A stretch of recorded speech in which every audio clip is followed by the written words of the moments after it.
Dad, I'm doing fine. You guys are on my mind. You asked me what I wanted to be. Now I think the answer is Prince. I wanna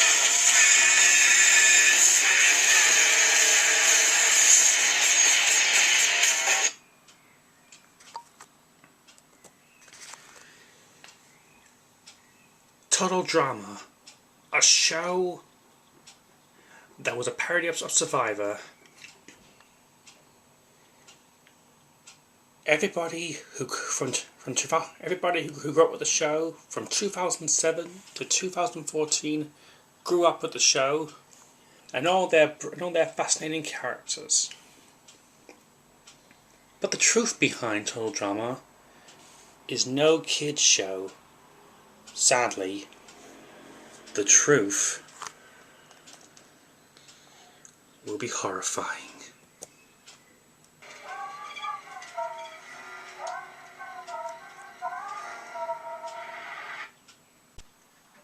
It is 1937, and Camp Aqua have been discovered in Canada, in Muskoka. The island served as a secret concentration camp for Jews captured by Germans during the war. That's how Professor Ali came to be here. Professor Ali Peters, born in 1941, was a brilliant scientist. She and her family were taken from their home in 1945, months before the war. And when the war ended, she wanted to be a scientist when she grew up. Going to university years later, and graduating at the age of 22. Her work was quite brilliant during the late 50s. She went back to Camp Aqua after she graduated,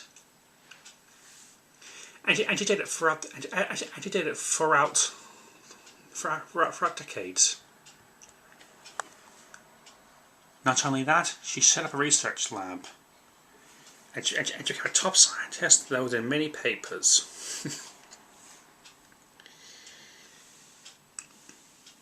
The work that she actually put in was truly pioneering at times. She worked extremely hard on everything, from medicine to building things, all around. When she went to university in the late 50s, which I think was 1959, I think. She was well respected and, quite frankly, well liked. She even wrote many blueprints for future events.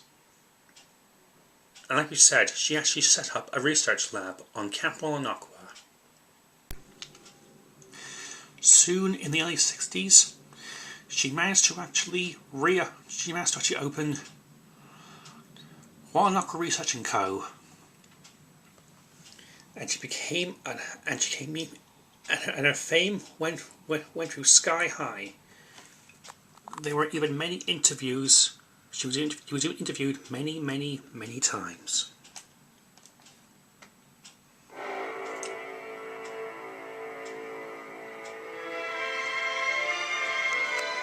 My family and I were basically taken when I was a little girl. We were frightened in those camps, but my mum always kept me safe, no matter what. One day we would get out of there, and she did. Even if it took a long time, she and her family got through it. When the war was over, she and her family was finally free.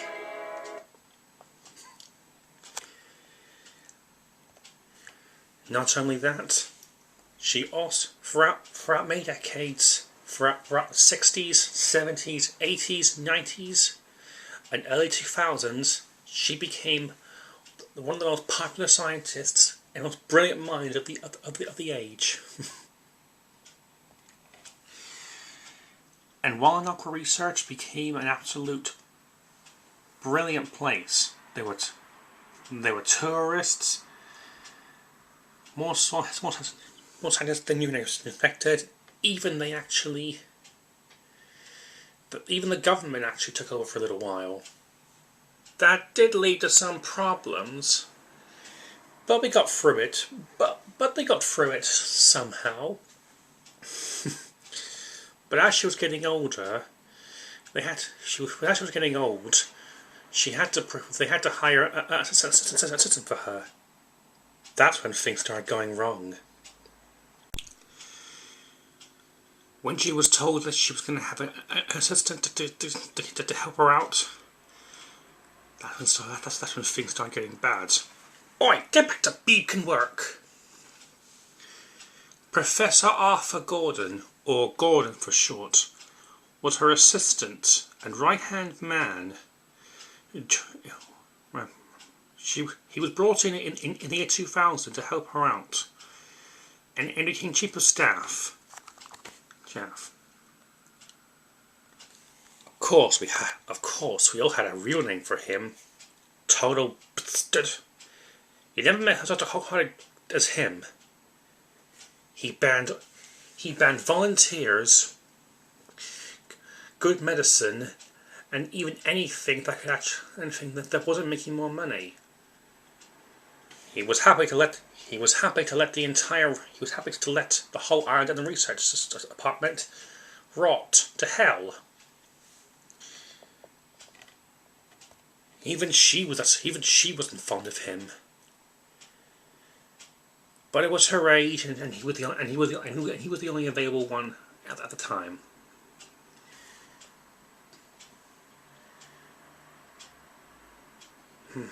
But at least he allowed her to give tours around the island and the research lab as well.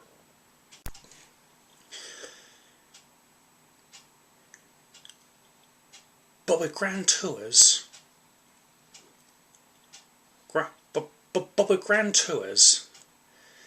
led to Gordon tormenting them, and 22 of these people who were touring were people you might know.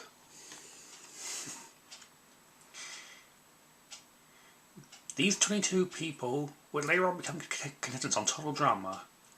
Throughout the early years of their lives, they would watch reality shows with fascination. They couldn't get enough of reality shows, or any of Dr. Ali's research. They were fascinated by it. They would come by every single day and see it. They were fascinated by it, but they were also very interested in reality shows. Reality shows were something very popular here in the 2000s. And things started to go wrong in 2006 because what would result from their happiness would lead to tragedy. I'm here now at this bus accident.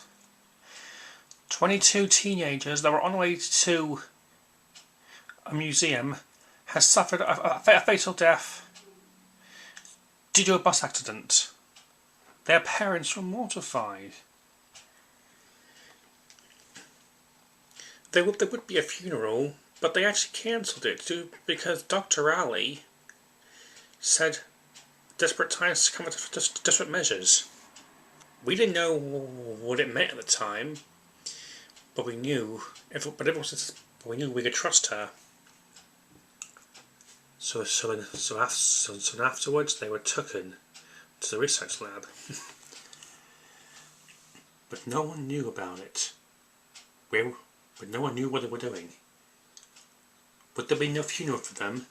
And where was the body? They arranged for them to be taken to a hospital, but they wasn't. Nobody knew why they were actually taken there. but they were in there for quite a long time. In fact, it would be an entire year when we would finally see them again. A year later, in 2007, Dr. Ali and Gordon actually revealed what they had done.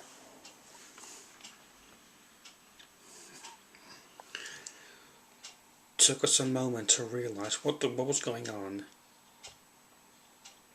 One of them even said, "Hi, Mr. McLean."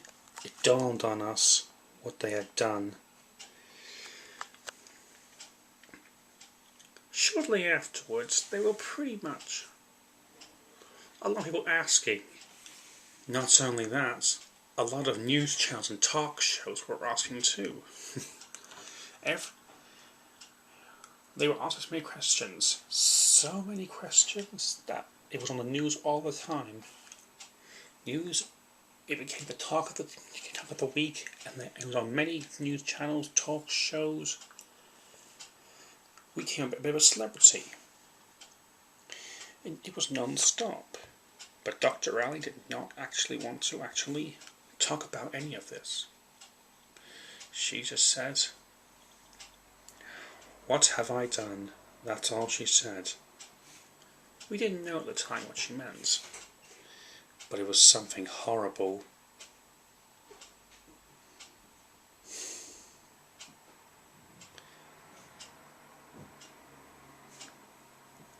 She was a brilliant scientist, but bringing them back to life, was this playing God, or was this a miracle?